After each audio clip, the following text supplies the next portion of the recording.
Bismillahirrahmanirrahim. Assalamu alaikum wa rahmatullahi wa barakatuh. Dear students, in last lecture we are studying potentiometer topic and we have discussed its first function, potentiometer as a potential divider. While it has three functions, number one is potentiometer as a potential divider, and it is also used to measure unknown EMF of a cell, and in third one it is also used to compare the EMF of two cells.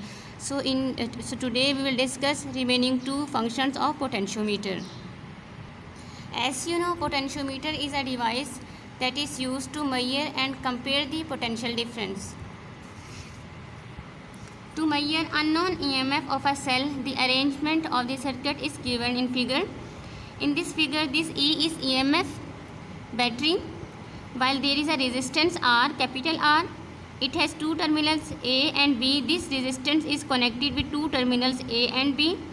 While there is this EX is that cell whose EMF is to be required. Okay, unknown EMF of this is a cell having unknown EMF. We don't know its EMF. We are going to measure the EMF of this cell. This is represented by EX. E represent EMF while X unknown value. While there is a galvanometer, and galvanometer is connected to the C terminal, that is movable terminal. So in this diagram you can see here there is E, two terminals A and B, EX unknown, having a cell having unknown EMF, while there is a galvanometer attached to the C terminal, that is movable. Always remember, the positive terminal of this battery and the terminal of this potential divider both are connected at terminal A. Okay, while this C sliding contact, or you can say movable terminal, is not fixed. It can move towards A and it can move towards B. So value of small r depends on the distance between this A and C. Listen me again. When this C terminal, when this C point moves from A to B, then the distance between A and C increases, and the value of resistance also increase. But when this C terminal moves from B to A, then the distance between A and C decreases and value of R also decreases.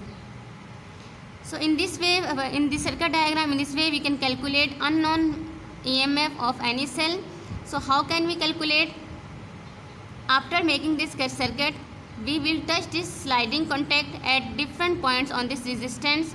A point who show 0, there is no deflection in galvanometer, who show no deflection or 0 deflection in galvanometer is our required point. I am repeating again. By changing the position of this sliding contact on this resistance between A and B, a point comes where galvanometer show no deflection. That is the point where the both potential of this C terminal and the potential of this negative terminal of this unknown EMF cell becomes equal. So at this point, small r is equal to capital R and galvanometer show no deflection. So that's why we can write the formula as we have calculated in last. E is equal to small r or capital R into E. This E is for unknown EMF of cell, while E is for non-EMF. If L is total length from, while this capital L show total length between A and B, while this small l represent the length of the wire between A and C, length of the wire between A and C.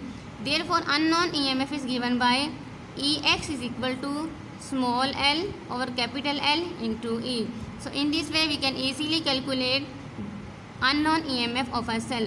I am repeating again, listen me attentively. It is very important to measure the unknown EMF of a source by using a circuit as shown in figure. Here R is in the form of straight wire of uniform area of cross section A. Okay, resistance is in the form of straight wire. A cell whose EMF EX to be measured, this one, is connected between A and C through a galvanometer. There is a galvanometer, as I have told you, as we have discussed. It should be noted that positive terminal of EX, this one, and that of the potential divider, this one, both are connected at the same point A. If in the loop in the loop A, G, C, A. This is closed loop. A, this G galvanometer G, C, A. If in the closed loop A, G, C, A, the point C and the negative terminal, this one EX, are at the same potential, then the two terminals of the galvanometer will be at the same potential and no current will flow through the galvanometer. It means galvanometer show no deflection. Therefore, to measure the potential EX unknown EMF, the position of C is so adjusted that the galvanometer show no deflection. When galvanometer show no deflection, when there is no flow of current through the galvanometer. Okay, under this condition we will use the formula E is equal to, as you have learned in this topic, VAC, the potential difference between A and C point is equal to small r or capital R into E. This is voltage potential. Okay, we have replaced now this V with E. As you know, E is also EMF, its unit is also volt, just like this V. So that's why this formula is changed.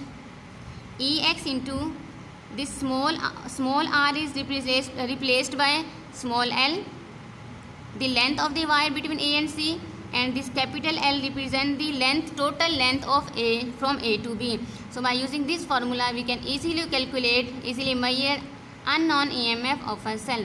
This is very easy method. You can learn it from here with the help of this diagram. As this diagram is not in our textbook, so that's why we will ignore it. This is helpful just in our practical. Okay, when we will perform practical, then we will discuss this diagram in detail when we have apparatus of potentiometer. So this is the accurate method to find the unknown EMF of a cell by using a potentiometer. And third function is, it is also used to compare the EMF of two cells. Okay, so to compare the EMF of two cells, consider again same formulas as we have discussed in second function. E is equal to L over small l over capital L into E. This E is EMF of the first cell and this E2 is EMF of the second cell, while L1 is the length of the wire between A and C for first cell, while L2 is the length of the wire between terminals A and C for the second wire, while this capital L, this is the distance, this is the length of the points between A and B. Okay, these are A, B. Same formula using again E1 is equal to, this is simple and easy method. It's equation number 1, while this is for second cell equation number 2. Dividing 1 by 2 E1 over E2, and now write this at right hand side, L1 over L into E divided by L2 over L into E. Simple calculation. So now you have calculated the comparison between the EMF of two cells. E1 over E2 is equal to L1 over L2. By putting the values of L1 and L2, you can compare the EMF of two cells. So the ratio of the EMF is equal to the ratio of the balancing lengths. This is very important long question. As you know, student, this is important long question. If this question come in your paper or exam or in any test, first of all write about a little introduction, and then discuss in second potential difference, and after it in third heading definition of potentiometer, and in fourth heading its principle, and in fifth one discuss about its functions. And you have learned three functions as a potential divider, to measure unknown EMF of a cell, and to compare the EMF of two cells. This is your homework now. Learn the topic attentively and do at least one time written practice. Assalamu alaikum wa rahmatullahi wa barakatuh.